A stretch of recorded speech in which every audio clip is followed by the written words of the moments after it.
You gotta make your own decision, but where you're at right now is where everybody who quits quit. And that means it's like, you know what, let me not worry about Hollywood.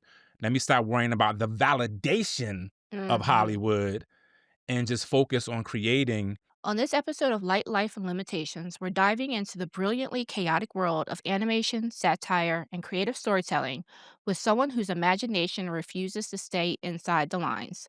Our guest is Vision, the writer, animator, and voice behind the adult animated comedy series Trashterpiece Theater. He's a multi-hyphenate creator who builds entire universes from scratch, shapes characters with humor and heart, and brings cultural truth and raw authenticity into every frame.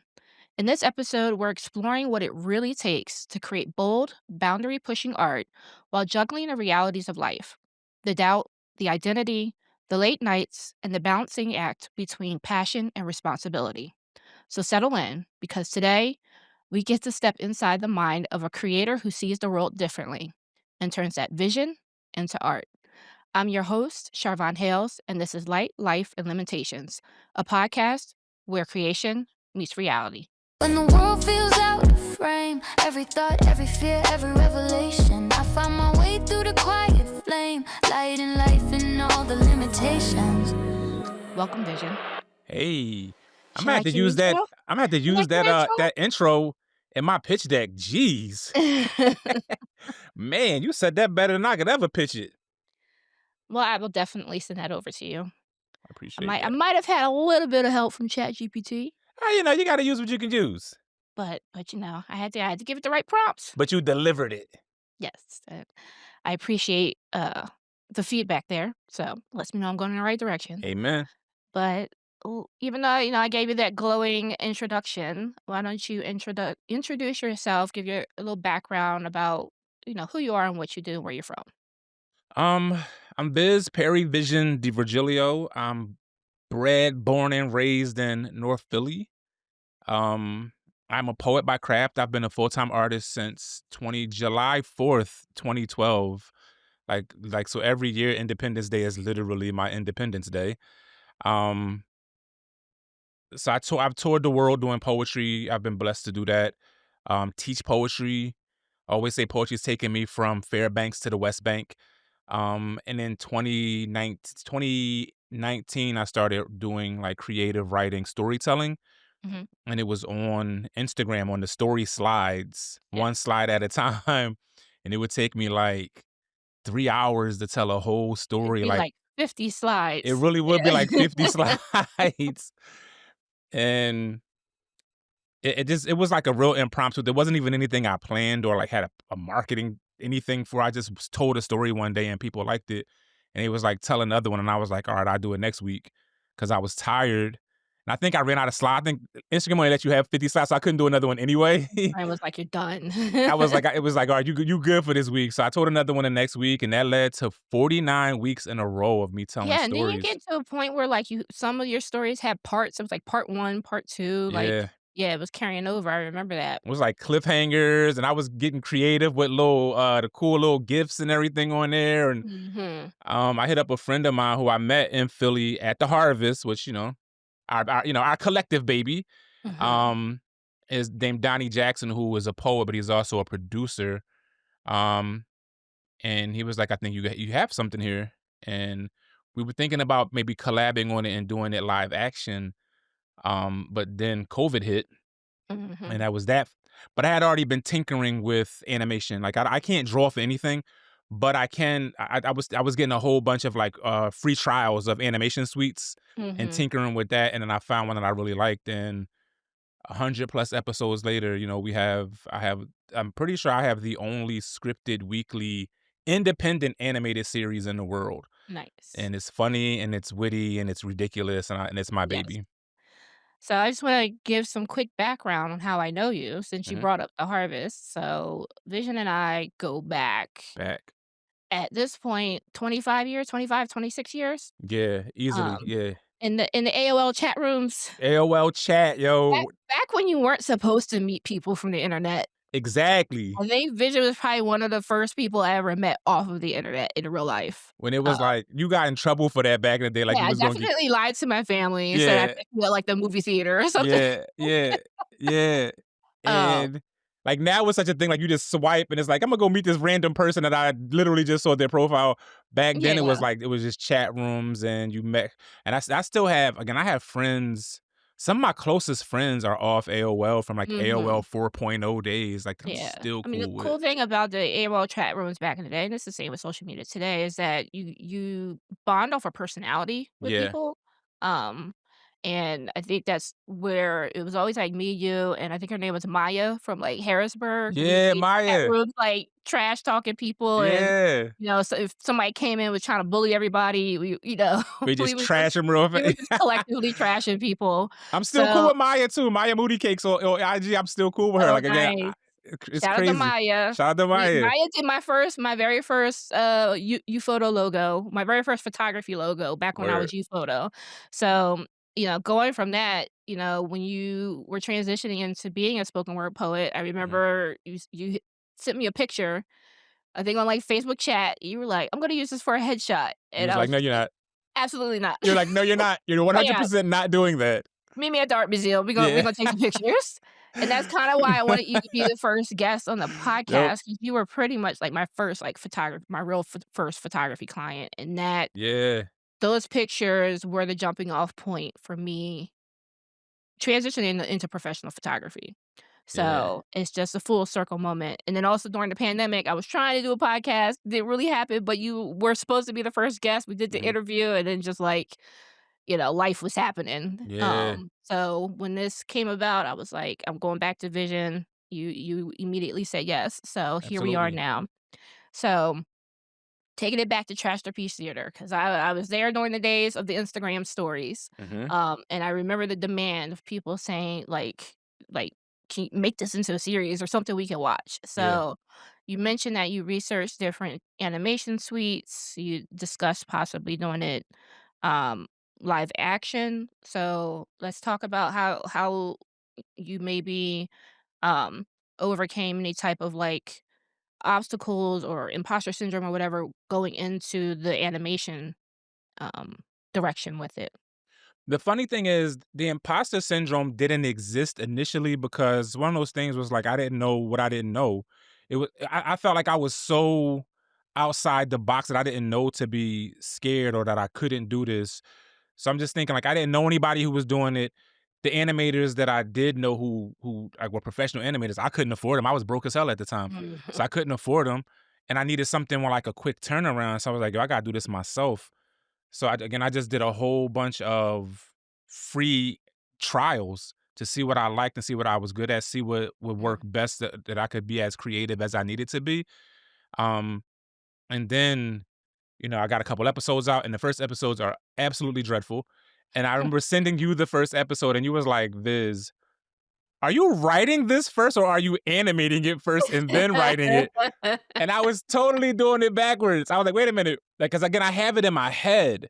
So I'm sitting here creating the scenes in my head, and I'm like, all right, then I'm gonna go back and tell the stories off the scenes because I see it in my head. Um, like I'm blessed with an amazing long-term memory. I can't remember what I did yesterday, but I know what I was wearing at the Greek in Same. 1999 and who was walking on Broad and Dolphin. I can see that vividly in my mind. So I was doing it backwards. So you was like, yo, you supposed to write it first, Viz, and then you Mhm. storyboard, and then I was like, oh, maybe I should like do some research on what the hell I'm doing. So I watched some YouTube videos, and then subsequent episodes after that were less trash, but still trash. I didn't have a mic. I was using the mic off like some headphones, like some Beats headphones, just talking into the Beats headphones. And then a poet in Philly was like, yo, okay, this is really funny, but yeah, sound sucks. I got a mic I ain't Mhm. using. Come get this Yeti mic. Nice. And it made me realize, like, if you do something, a community that mess with you gonna rally around you. Universe is gonna if you Yeah, do your work, the universe is gonna start to align you with the things that you need to that's make it exact better. exactly. That's exactly what's happened every step of the way.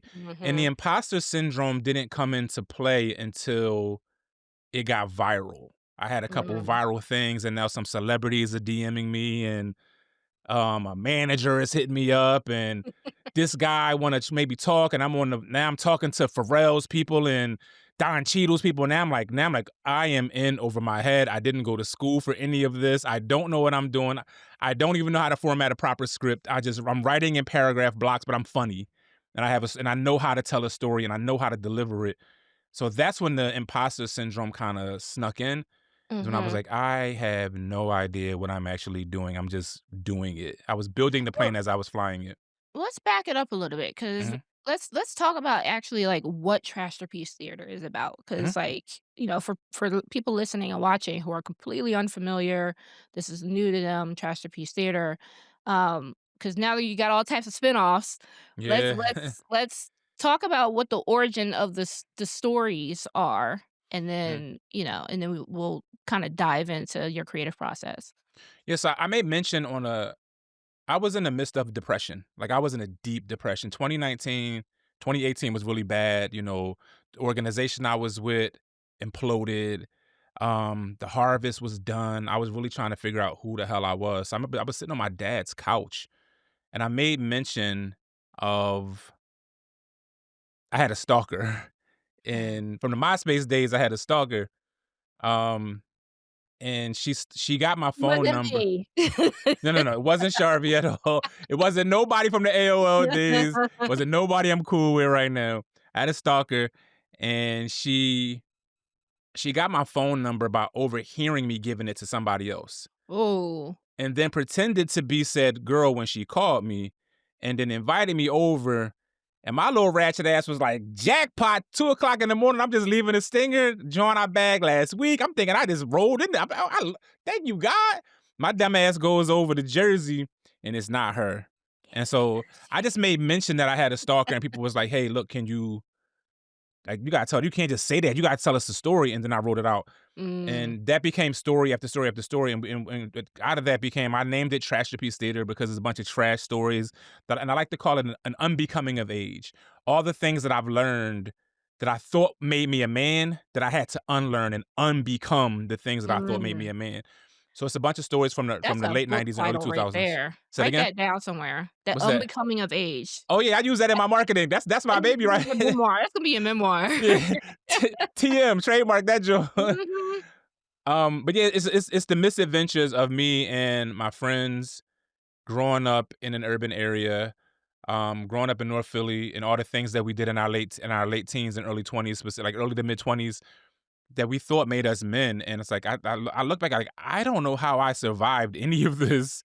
I got so lucky and grateful to have the friends that I have. Like we just did so much stuff. And now that I look back on it, it's like, it's trash, but we learned so much from it. So it's never like glorifying some F boy stuff. It's like, hey, we did this, and now let me tell you what we learned from this and how this wasn't a Mhm. good thing. It's not a glorification, and that's why it's an unbecoming of age. So there's always like a Doogie Howser kind of diary moment at the Wonder end to bring Years things full type of, like, circle. bring it, yeah. Yeah. To the, Mhm.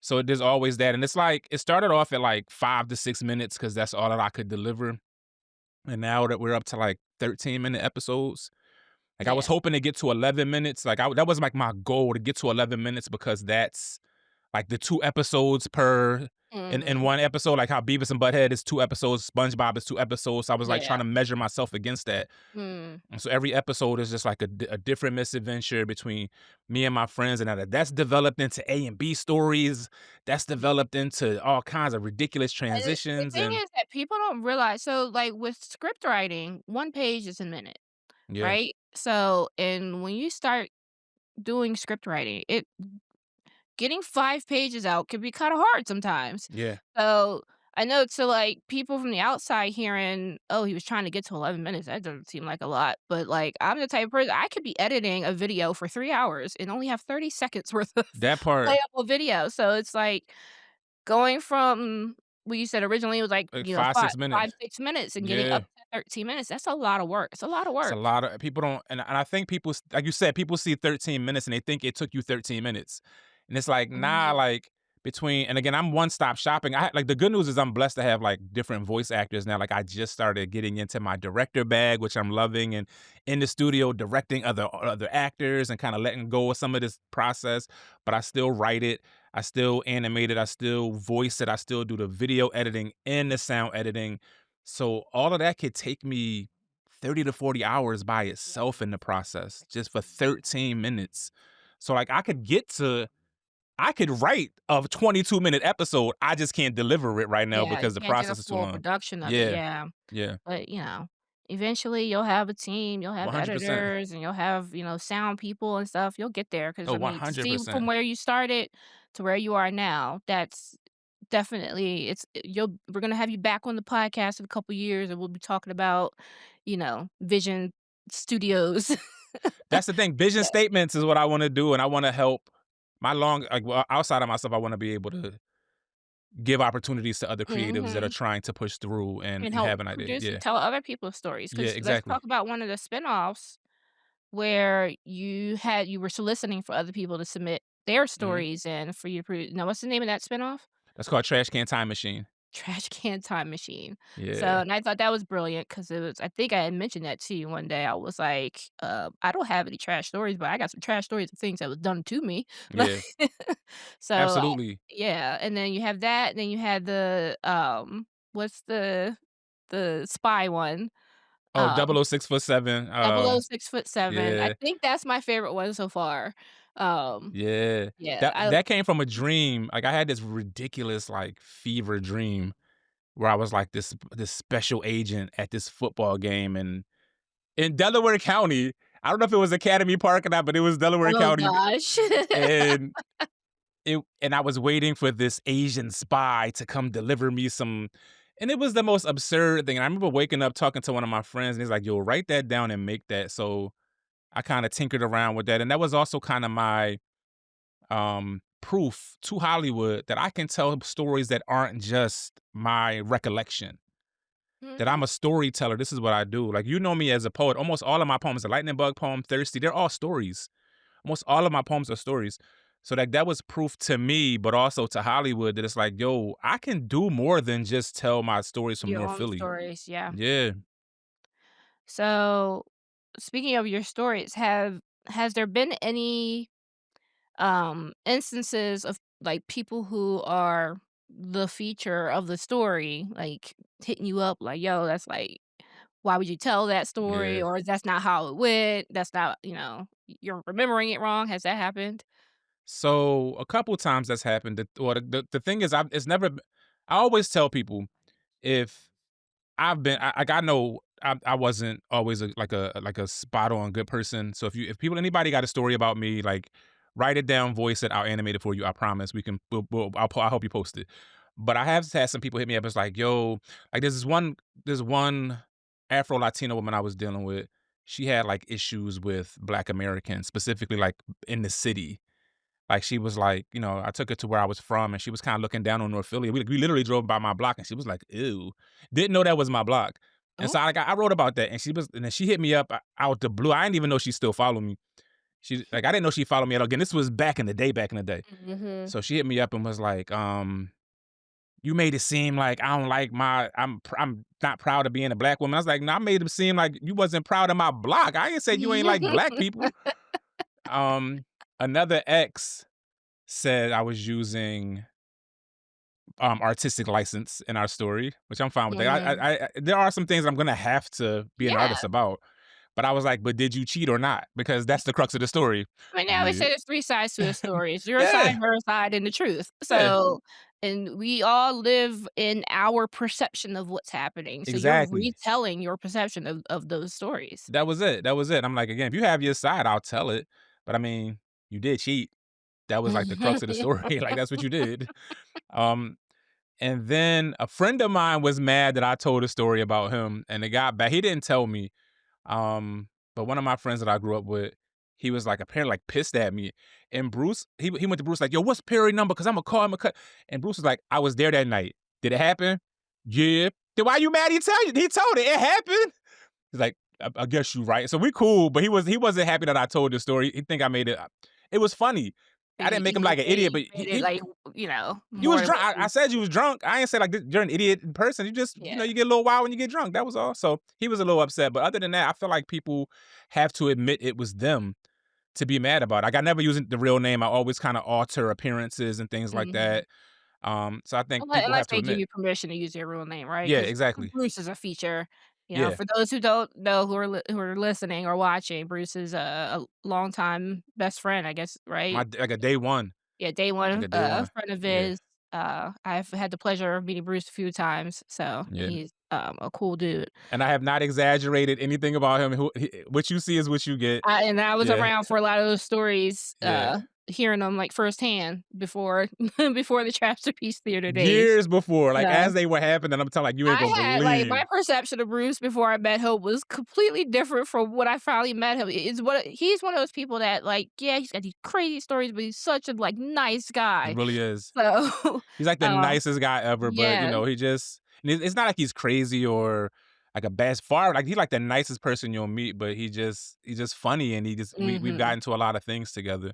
So he's like one of the best people I know. But, like, I use, my sister's name, my dad's name, like, people in my life who, don't really care. Mhm. Um, but in the fleshed out My versions of the name. show. I know I've been mentioned in a couple of Sharvy's been couple of mentioned the in a couple episodes. stories. Yeah. Yeah. So I was gonna ask this question about your creative process, but I think we kinda touched on that already when you were talking about how now you storyboard, you have Yeah. you know what story you're gonna talk about, you write it out, but when you're 'cause you're I mean, I always say you're one of the funniest people I've ever met in my life, right? Thank you. There's many videos on YouTube of me, like, wheezing from laughing so hard, Yeah. from, like, bloopers from, Vision used to help me, with some of my short films back in the day, so, there was some blooper reels we used to have on there. But how do you know when you're writing or even when you're recording when a joke feels right or when it's not landing right? The funny thing about that is that's imposter syndrome now it creeps in that way too because I'll have a story and I'm like, yo, this is funny. And I'll write it out. I'm like, yo, this is funny. And then when I animate it, I'm like, okay, I'm allowed to not be funny every week. And then it lands later on. So it's such a Mhm. weird process. Like there's a couple episodes where I really made myself laugh. And I'm like, I don't care how this lands. This is funny to me. I don't care if nobody gets this. This is hilarious to me. So those ones I know that are always gonna hit, but there's been some that's like, wait a minute, I wasn't even trying to make that funny, and everybody in the comments is laughing at this one thing that I wasn't even that was a throwaway line to me. Like I was just being, messing around with some alliteration. So I Mhm. never quite know what the audience is gonna laugh at. I still haven't figured that out. But if I can make myself laugh, then I'm happy. And there's sometimes where I'm like, yo, I can't believe I wrote that. And especially now that I've developed like this character PP. Like Mhm. PP is like one of the funniest. Like for those who've never seen it, it's like the inner voice of the main character, which is Perry. It's like is shown as a talking eggplant against a plaid boxer background that's ever changing. Um, and he just says like the inner dialogue, like Mhm. the unfiltered voice and that all PP always makes me laugh, like I didn't just write it, because I would never say this myself, but PP is allowed to say But it. it's creator dialogue. Yes, It's yes. like it's He's like this cosmic sexual energy where it's like and where that came from, I was telling this story about I was driving, I think I might have still been at Dickinson. I might have been home for like the summer or something. And I was going to see this John because, Ratchet. And she lived in South Jersey, but not like Cherry Hill, South Jersey, not like Linden Walls. She lived in like the corn part, like Salem County. Oh, out in the Yeah. farm She areas. lived in the farm area. So I'm driving down this farm. It's corn on this side, it's corn on that. I'm like, what the hell am I like? I'm going through this story. I'm like, what the hell was I doing there? Why would I ever drive? This is pre GPS. This is your phone roaming. This is bad signal. I had like an OmniPoint phone with like a couple minutes on it. Um, it just was, and I was like, yo, thinking with the wrong head, and that's where that came from. Mm. And it was only supposed to be one episode, but I enjoyed writing the character so much. I'm like, most of my decisions was thinking with the wrong head. I was like, I shouldn't be doing this. Well, I mean, we halfway here. We might as well just keep going. So that's where that came from. And it's been like such a liberating thing to be able to write that character to kind of explain why like dumbass young men do the dumb stuff that we do. Mhm. It's thinking with the wrong head. Outside of like social stuff. So, of your stories, which has been your favorite one to tell? So I think My favorite story to tell is probably the one I told first on AOL. Like, my very first story I told was on AOL. It was the hotel story, and me and my friends, we our favorite hangout spot was a spot Okay, called The okay. Stinger. I remember the hotel story, okay. Yeah. I told this that night I literally went home and wrote this out on AOL, and we went to The Stinger. We supposed to go to this hotel party, and Bruce's old head kept saying it's gonna be this popping hotel party, so we all ready to go to this hotel party. Bruce saying that Bruce show up late, and then Bruce don't have none of the information we need for the hotel. He just know it's a hotel party. He don't know where it's at. He don't got no details. I'm like, we all dressed up. We ready to, we gonna go to the Stinger. Screw this. Like, that's the go-to. It never lets us down. We got there. It was like 10-1 girls to guys. And it was like the best experience ever. Then Bruce old head finally called him. And it's like, hey, look, I know where it's at. It's at the airport. It's I think it was the Hawthorne Suites or the Philadelphia Suites, something like Soon that. as you said airport, that should have been the red flag right there. It should have been. It should have been. But it wasn't. So we like, screw that. It's 10-1 in here. I don't care about that party. Screw that. And then he called back. He's like, actually, it's a lingerie party. And we was like, see you later, bye. We go to the airport. We go to the airport and we find the party. Bruce didn't know the room, so we had to like snoop around and listen to doors. We find the party. And it was like, again, we like 19, 20 at the time, 21 maybe. We get in there and there's 50-year-old, 60-year-old women in there in lingerie, like big, like big burly women tossing up us against the wall. And I'm with some thugs. I myself is thug. I'm thug adjacent, but I was with some thugs. I was with some shooters, and we was just getting ragdolled, and it was the craziest thing. And we had to like we ran out the door. These women chasing us down the hall, and it's not like an indoor hallway. It's like one of them things where you go out the door and you're outside. Mm. So they're barefoot in lingerie chasing us down. It was just a mess. And again, being with these thugged out guys, it was like, yo, we never tell this story to anybody. I went right home and went right to AOL like, yo, y'all ain't gonna believe what happened. And So now it's been immortalized on Trashterpiece Theater. and I got cussed out for that. I got Oh, cussed really? out, like, I got cussed out for telling that story, but it's Okay, funny. you'll give him some residuals one Yeah, day. it's out there now. It's out there now. Everybody was safe, but between that one and a recent one I did, um, where I got out light skinned at the Stinger, this guy Mm. invaded my turf. So it's called 50 Shades of Beige. It's one of my more recent ones. Yeah, I was about to say, didn't that one recently came out? 'Cause I Yeah, remember yeah. seeing that on my feed. Yeah. So like it's between those two. Like again, I just love these are my favorite ones to tell. Ones I make myself laugh, and ones I make like you were how arrogant were you? How stupid were you? And I remember as I was unfolding this, and this is a cool Sharvy story. I remember as I'm unraveling this, and I don't know if it was Twitter or somewhere else online, maybe it's Facebook or Twitter. I wrote as I was like, what the hell? Who the hell mans was I? Why y'all let me be this way? And you wrote back and was like, did you know you back then? Like, you're right, I'm gonna shut up. I never you was like, did you even know yourself? Like, You what do you used to just completely mush my whole like, if I said something, you take your big ass basketball hand and just mush my whole get face. out of here? Yes, I ain't you did. listening. Oh, wait till Imma ask, Rhythm, because Rhythm Yeah, can confirm. I Or believe you. I believe you you. you grab my arm and you would squeeze it real hard. I believe So, you. I yeah, believe so you. at a certain point, I had to shut up. I ain't listening to I'm nobody. not trying to say you was being abusive. You was just you had that big brother Yeah. energy where it was And I like, was hard "Shut headed. up." And I was hard headed. Ridiculously hard headed. Like not listening to nobody, thinking I thought I know Listen everything. now. I'm working on it. I'm working on it. I'm Nah, better. I mean, listen, when I'm giving you my suggestions of, my creative and marketing and branding expertise, Yeah. you're receptive to it. 100%. Yeah. Because I'm at a point out like I know what I'm good at, and I know Mhm. that I know where I'm not good at, and I gotta like humble myself. Like I'm not strong here, but I'll get strong. But I gotta Mhm. lean into people who that's what they do, and that's Yes. what they're good at. I gotta I lean just into that. had this conversation Yeah. on a podcast that's coming out next year, about outsourcing.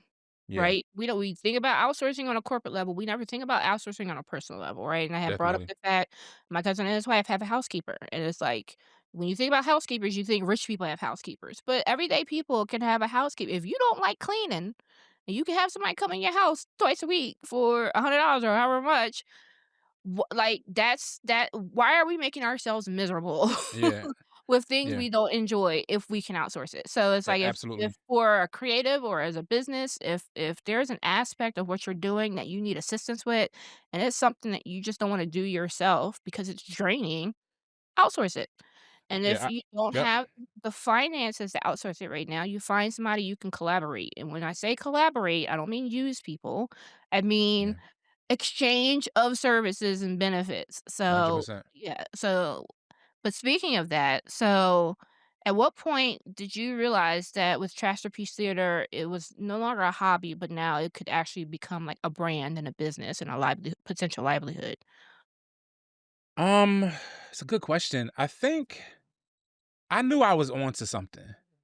I knew I was onto something immediately, like, maybe not immediately, but, like, maybe, like, the fact that I was able to get people to wait per slide for the next part of the story. Mhm. When I had people locked in every Saturday at noon for 3 freaking hours, like, locked in, like, I'm like, "I'm onto something." But Hollywood is so, and not that I'm in Hollywood for, like, not even remotely. Um, when I started making when I the first check I got from Instagram, I was like, "Oh, we can get paid for this? Oh, okay," and I ain't even try. Mhm. And then, like, when Hollywood folks start knocking, when a celebrity this is in my DM, and now this production company is in my DM, I was like, "Yo, alright, I'm here. I can do this. Like, this is something that I can." I never, again, I didn't go to school for this. I never, you and you know me forever. I never told you I had any aspirations of doing this. But when things started going viral and people that I respect was like, "Yo, this is dope. Like, you have something." That's when it was like, "Alright, I think I'm going to go all in with this. Like, no plan B. This is going to work, and it doesn't matter how long it takes. This is going to work." Yeah. So, yeah. And you have a great passion for this as Yeah. far as you seem to really enjoy it. Seeing you do a lot of things. But with this, like, your creative energy is just, like, expanding, and especially with the spinoffs, and then I'm seeing you invest in this way more than you've ever done with anything, so Yeah. it's definitely, I would say, one of your callings. But, how would you say that, um, your background, identity, and culture show up in the characters and the stories of Trashterpiece Theater? It's everything. Like, it's number one, if we're talking background, like, again, I'm very heavy into my pop is a big part. My pop is like my biggest influence. Like that, I revere that man. Anybody who know him, he a stand up dude. Um, he is a little player back in the day. Like, there's no, he was a player back in the day. Everybody knew in North Philly knew my pop was a player. Like, he had a reputation for getting the Jones, and so that's a part of it. But just like having him be such an influence, and me, he never was like, "Hey, this is what you have to do to be a man," like, in the sense of getting girls and being the man. He never, like, that was never, like, an expectation. There's always been like, "Yo, do what you love to do, just work hard." And my background is, from North Philly. Philly is a character in Trash the Piece. Like, Philly is the I was main one just of the about to bring main that up, characters. like, you Yeah. pay homage to Philly a lot Yes. throughout the series. Philly is a in specific Philly and the era are, like, married. Like, they're both main characters, and, like, the era, if you were around in Philly back then, you get it. Like, you understand that it was its own character. This is the state prop days, the Allen Iverson days, the neo soul Mhm. days, where Philly was the destination where everybody was trying to come, and And it was speaking of, just, you have another spinoff of your childhood days in Philly, right? yeah, So the tater thought years, Tater Thought. the tater thought years, yeah. But I mean, like, again, so even then, it's like that era. That was like the New Jack Swing era, in Philly. So Philly's a main character. Growing up in North Philly, like, Philly is very gatekeepy. Mm. Philly is like one of the most gate kept cities. Like, we don't, like, if you from on the other side of Cheltenham Avenue, I could throw a rock and hit your house on the other side. It don't matter. You not Philly.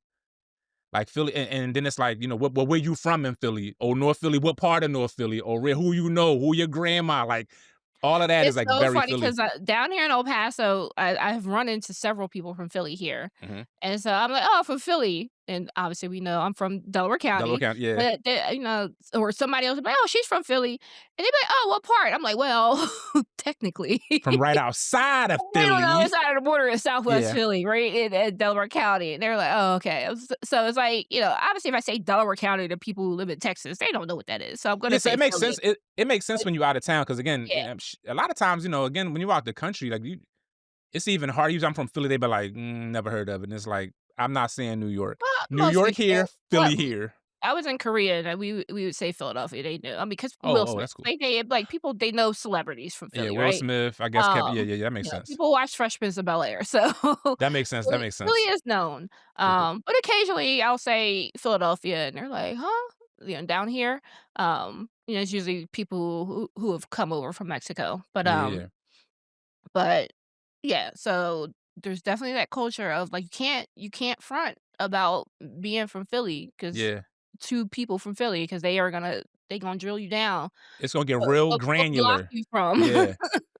Like, the other day I did a pod, and come to find out the guy's a few years younger than me, but we went to the same elementary school, so I think he might have been questioning, like, because again, I'm like, "I'm from North Philly," and he's like, "Well, where at?" I'm like, "22nd in Indiana, 22nd Lippincott," which he don't really, that's not up that end.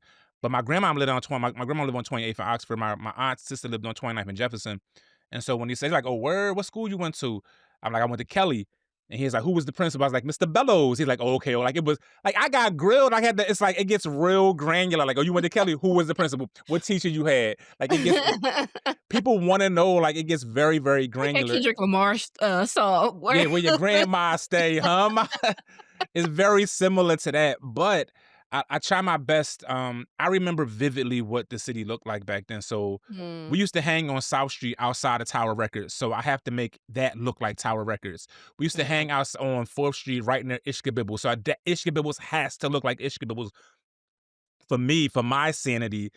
Somebody from Sacramento, it ain't gonna matter if it's just some random store, but people from Philly got it like, whoa, that's not how Ishkabibbles didn't look like this generic mhm, thing.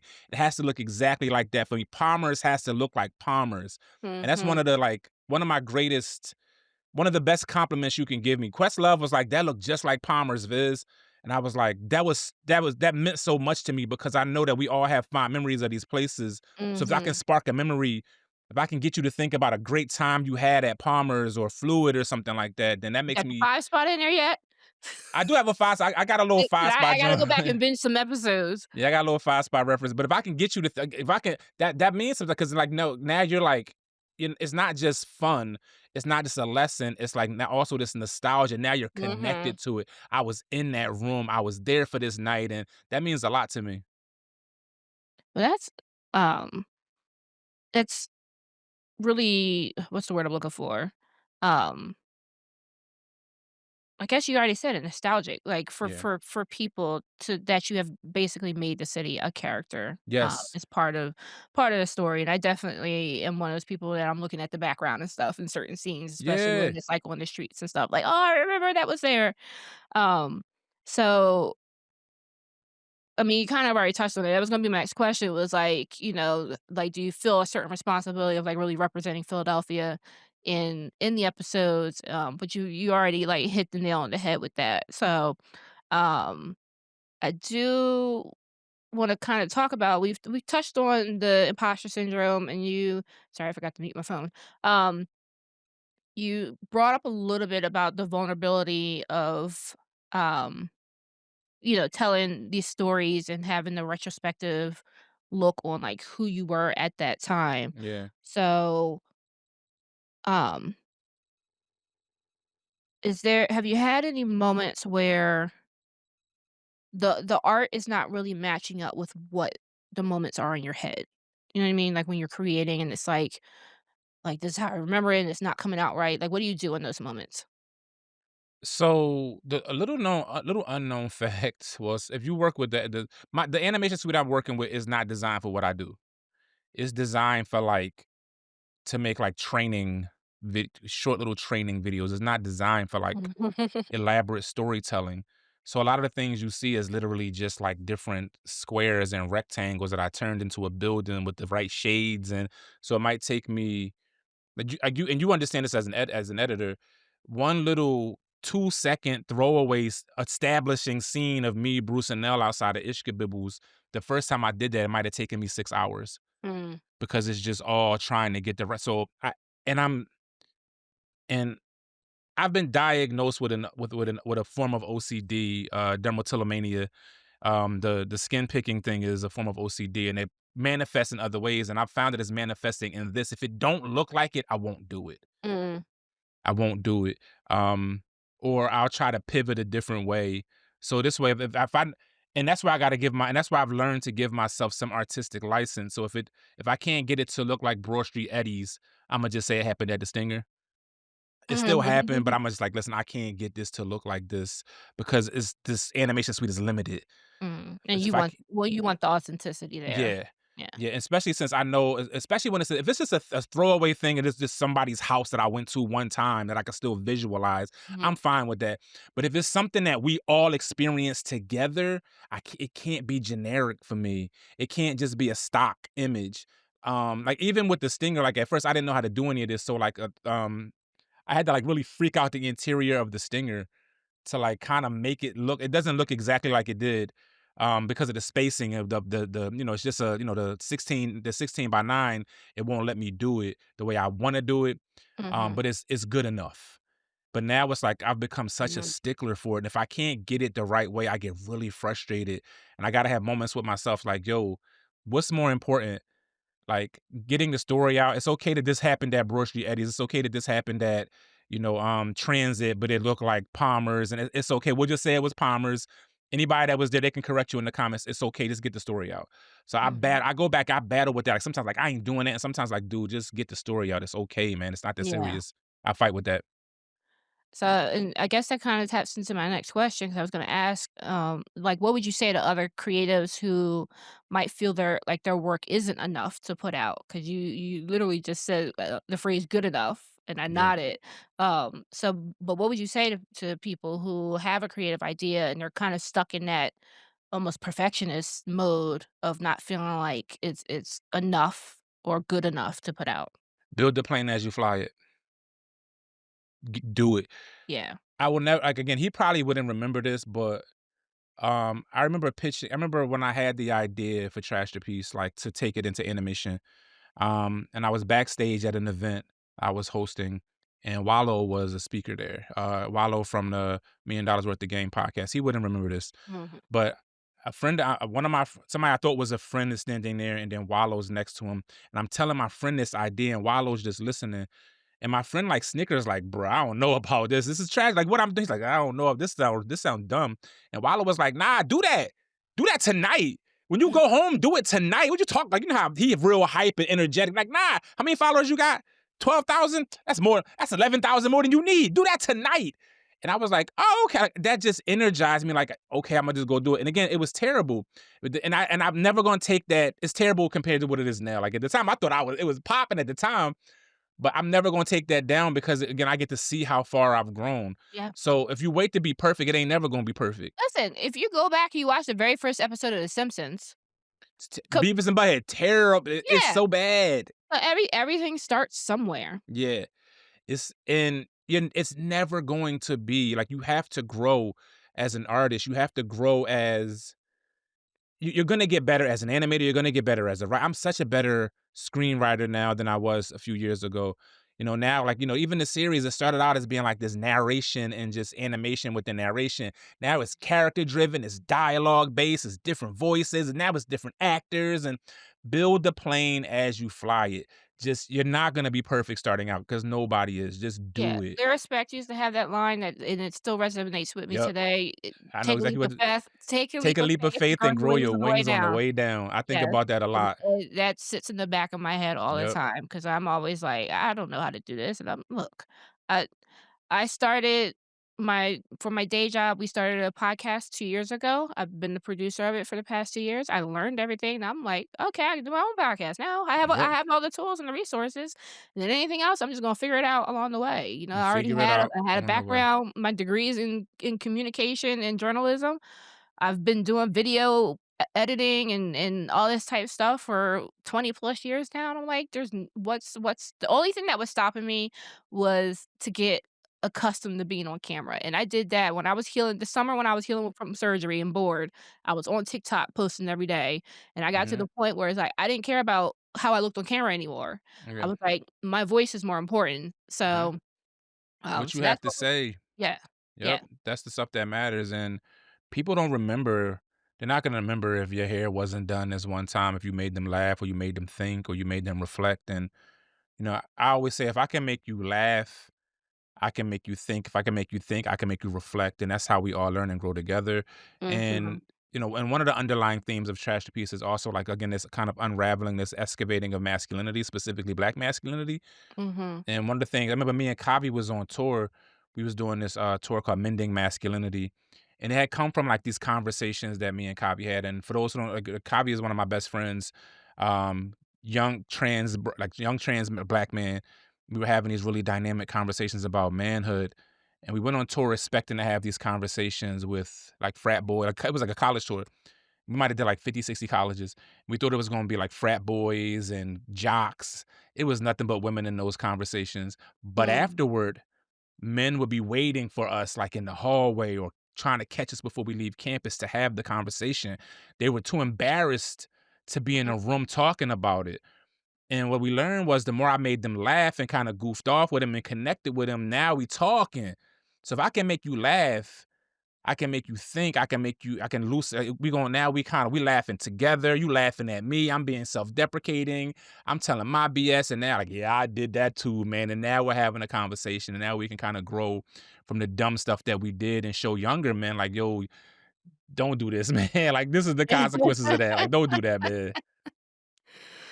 Um, yeah, so I mean, that means you've now it's almost a full circle thing because 'cause you're kind of now using this stuff to mentor in a way, right? Yeah, You've been a mentor for a long time, so, um, it hopefully will help the new generation, um, one of 2 things, either avoid your shenanigans or mhm. document their own.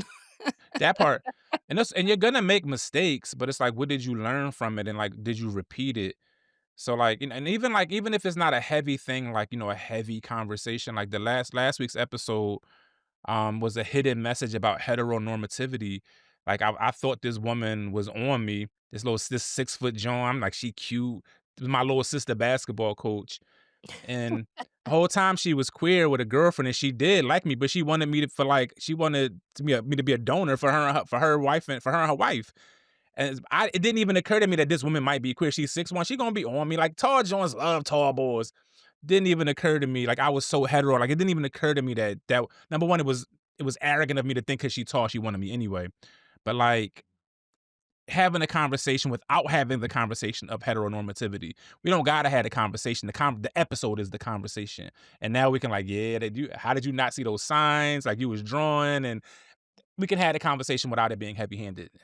Mhm. So what are you dreaming about for Trashterpiece Theater for the future?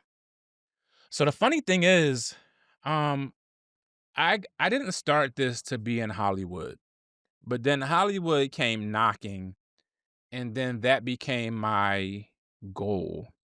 And Mm, then Hollywood kept rejecting me, kept wanting to hear what I had to say, and told me how brilliant I am, and this is the best thing ever, but the timing is off. We're in the Me Too era, so people aren't going to connect to this. Meanwhile, Tarana Burke, who is like the founder of the Me Too movement, follows Trashterpeace, which is ironic. They were saying that because we're in the Me Too, nobody's gonna like women aren't gonna connect to it.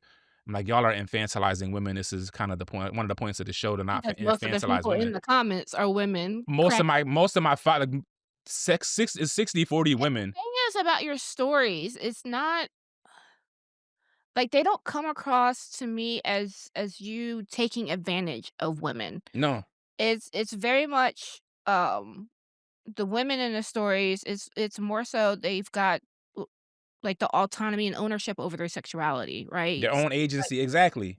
Most of the stories is women coming at you and Co- saying, "Come over." You know what I mean? So, Exactly. I none of the stories really come across as you, like, you know, being a predator. You know what And I mean? and that's never So, who I yeah. was. Like again, Never. I definitely weaponized my height. I definitely weaponized the light skin That squint. was in your bio. Is it still in your bio? I think it's still in your bio. And the funny thing is in my bio now as on one sheets I put like the last line is like and why I thought being tall was a personality trait. Mm. because I 100% weaponized that. Like, yo, I'm tall. Like I said, even in AOL when everybody was putting 19 Oh, yeah. male, my It shit was was like in 19 age, 6. sex, location. He Yeah, got age, sex, location, height. it was like 19 male, 6'7" North Philly. I was peacocking like crazy. But now it's like with the way Hollywood is again, I'm not like anti Hollywood at all, but I think the wave is what I'm doing. I think and this might be arrogant, Mhm. and then Mm. the funny thing is a bunch of producers have told me this that I'm just a little bit ahead of where I was a little bit early to where we're headed right now. And if you watch the waves, everything is kind of being consolidated and they're pushing out black creators first. They're pushing out women of color first, then Mhm. black male creators after that. And we gotta do our own. So I think I'm way more focused on building my own community right now as opposed to, like, pandering to what Hollywood wants Absolutely. or trying to figure out what Hollywood wants. And I felt like I was writing for Hollywood at some point to like, "Hey, look, I can also do this," like, hearing their critiques, like, "I could do that." Yeah, and then that starts to affect your creativity, Yeah, right? and it makes you not even wanna do it no more. Like, I got to a point where it's like, "I don't even wanna do this," and I almost quit. And shout out to my aunt Pat. She was like, she lives in Texas. She lives in Fort Worth, and I was like, "Imma just move to Texas, get out of Philly, and just start over fresh." And she was gonna Oh, give me, that like, a makes job. sense. Yeah, like, like, and I was using you as inspiration. But she was like, "I'll hook you up. I'll set you up. You come down here, you good to go. Don't worry about it. You and Nuck could just come down and start over." And she was like, "But Imma tell you this, where you're at right now is where most people quit. I ain't telling you what to do. You gotta make your own decision, but where you're at right now is where everybody who quits quit." And that made me it's like, you know what? Let me not worry about Hollywood. Let me stop worrying about the validation of Mhm. Hollywood and just focus on creating. And now I'm like, all right, that's everybody is talking about doing their own thing now because Hollywood is boxing everybody out. All the anti DEI stuff, all the now they can be openly racist and just fire Mhm. all black and brown people with no because they can just do it.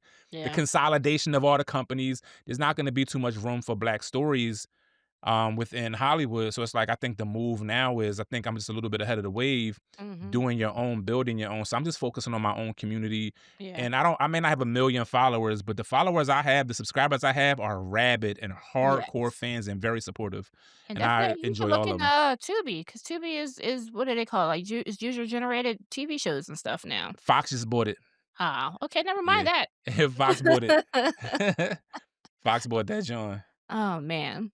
But, I mean, you're obviously on the right trajectory, Yeah. and you've established your fan base. If you think about, let's say, like, the Boondocks, right? Boondocks Hmm. was a comic first, and then it became a series, and then Yeah, now it's a cult classic, it right? is. So, you're on your way there. I'm on So that same trajectory. And mm, even like I look at things like so many things, so many people, you look at them as like overnight successes, and they just weren't. Quinta was not an overnight success. We remember no. Quinta because she from Philly and she was He doing the got skits. money. Exactly. That was like way people just like, oh, this new black girl is on this No, they Abbott thing. just It's wasn't like, paying no, she was attention. I remember her from Vine, but then I from remember her from BuzzFeed, from right? BuzzFeed, exactly. Yeah. So she grinded. It took Squid Game's 10 years. Oh, yeah. They pitched that for 10 years. It took Ava DuVernay. So, obviously, we've met and worked with Ava, not obviously for us, not for yeah, other people. Ava DuVernay used to have it, before her production company became Array, it was a firm, it was a affirm. nonprofit, and had an office in Philly, that I used to shoot for, and, her story about her first film, she had it sitting in a drawer, 'cause for, I think, like, 7 years, because nobody would take her seriously as a screenwriter, because Mhm. she did film marketing, um, and she ended up just taking her life savings and making it herself, and Yep. then, obviously, look where she is now, right? So, Mhm. fast forward, but to some people, it might seem like she just popped up at Sundance out of nowhere and won Yeah. Director of the Year, and it's like, no, she was boots on the ground in the industry, building relationships for a long time, you know? Same with Issa.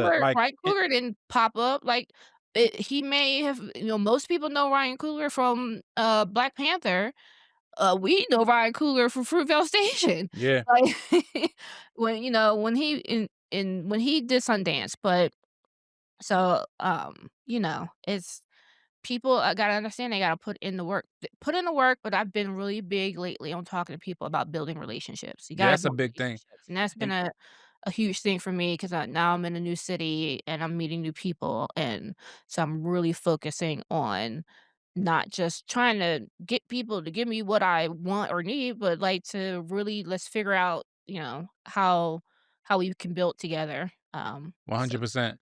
100%. I think that's a very important thing, and again, like you said, doing the work, um, being patient, and, like, and it's a constant belief, like, again, everybody not gonna see what you see, and you gotta be okay with that. Like, I can't make you see what I see, and you're gonna come like, and when you I think it was Whoopi Goldberg who said it. She was like, it's an old interview, and she was saying, like, if you like, sometimes you're just gonna be ahead of people, and that's okay. And when they catch up, don't be mad at them. Like, don't hold it over their head. Don't You ain't gotta throw it in their face. But inside you can be like, you can have your "I told you so" to yourself. And that's kind of where I'm at right there. And maybe that's arrogant. I don't know. Maybe that's some I don't, but I know what I see, and I know I'm yeah. onto something that you can't, and nobody can convince me otherwise. And that's why I'm at this laptop 40 hours a week easily just off Trashterpeace. That don't include, the side stuff, even like the new little side thing. PP has his own advice column called Just the Tip. That takes me just the yeah, just the tip with PP. His own dating advice column. It's the best, worst advice you're gonna And ever this hear in is your where life. being a poet and a writer has, like, Yeah. really benefited you because your play on words is insane. Yep. Just the tip with PP. The brand is strong, as The Cece brand Zamiro is used to say. strong. So nobody can't tell, and it's all right. And the sacrifice is I did enough partying. I don't need to go out. If I'm not dating, I'm not dating. I'm fine with that because I know where I'm going, and nobody can convince me otherwise. And I don't know. I think people flock to that. When you have a dream and you're passionate about it, people want to see that come to fruition. Mhm. The same way I was rooting for Issa, the same way I was rooting for Michaela Cole and Quinta. Like, yo, I saw the work that y'all did. I love what y'all do as Black women, but also as just artists in general. I respect that, Yeah, and people the want to same thing support with that. Issa when we was watching Awkward Black Girl back in the day. Yeah. Was, setting up her own camera work and stuff like Yep. that, People respect that, so I'm gonna be a respectable person. I'm gonna just keep the grind. And if I gotta grind out just a few new subscribers a week, I'm grateful for that. If I gotta, whatever it is, I'm content and I'm grateful. Yeah. Like, feeling that level of content in my art. Like, say happiness is a beautiful thing. Let me not say screw happiness. Feeling happy and joyful is great, but when you start to feel content, like, Mhm. whether this month is fantastic with subscribers or money, or it's a down month, no matter what, you here with it, and you just moving forward. That level of contentment that I've been able to find after reading this book called You Are Here, it's been liberating. I've been such a better writer after that, It's and that kind of helped me alignment. recover from the Hollywood rejections.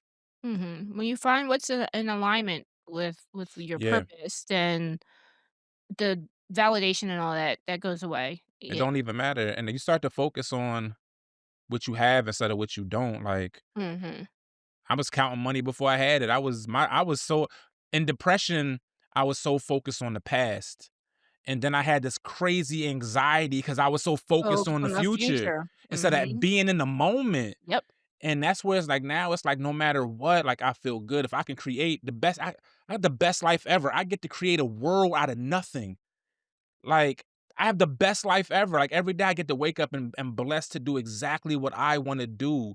I dreamed about that when I was younger, and there's so many Mhm. people that would trade places with me, so what the hell can I complain about? I got family and a few friends that support me. If I got one friend and a dad and a sister, then I'm perfect. Yeah. So, I just think, like, as artists, we have to find a level of contentment, and it's so liberating, and then our art starts to reflect that level of contentment. Had to give you some praise on that one. That was a sermon right there. So, any last words for the people? Tell them where they can find you. Yeah, every Sunday I do an episode of a new episode, or even like sometimes I kind of refurbish old episodes that were like pre PP episodes and but they'll be new to you. Every Sunday evening, there's a new episode of Trashterpiece Theater. On YouTube is Vision Poet. Um, Not so much on Instagram anymore because, Instagram doesn't push out anything more than 3 minutes, and my episodes are 11 minutes. But every once in a while, I post there, but YouTube is where I'm normally at, and it's been an amazing ride. I always answer my comments. I'm always available. You can DM me on, Instagram if you need anything for real, for real. Um, but that's where I'm at. New episode every Sunday. New episode of Just a Tip for PP. I'm thinking I'm gonna just run that on Fridays. You can always ask PP a question if you want to. You might not get the best advice, but you'll get some advice. And like that's where I'm at. I got some, I'll have some cards. I'm gonna reboot 006 foot 7. Um New I'm season. New season of that joint. Like I'm having I had a great time with that. And yeah, it's the only advice I would have is whatever the idea you got in your head, you don't need nobody's validation. It's in your head. Just bring it to the world. Figure out a way to bring it to the world, and you will not be disappointed in it. Whether it's 5 or 500,000 followers, you will not be disappointed with what you create. I appreciate you, Vision. I And appreciate it you, and Sharvy. it's perfect timing because my LED light was like, it's a wrap." It was like, all right, Battery was like, nope. it was like the joint at the comedy. It was like the joint at the comedy place where they flash you off. Like, all right, Yeah, you wrap it up. yeah, wrap it up. You ain't got to go home, but you got to get out of here. All right. Thank you, Vision.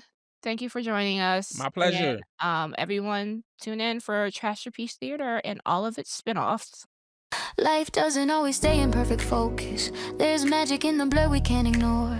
Every shadow, every highlight softly shows us who we are and who we're reaching for. When the world feels out of frame, every thought, every fear, every revelation, I find my way through the quiet flame, light and life in all the limitations.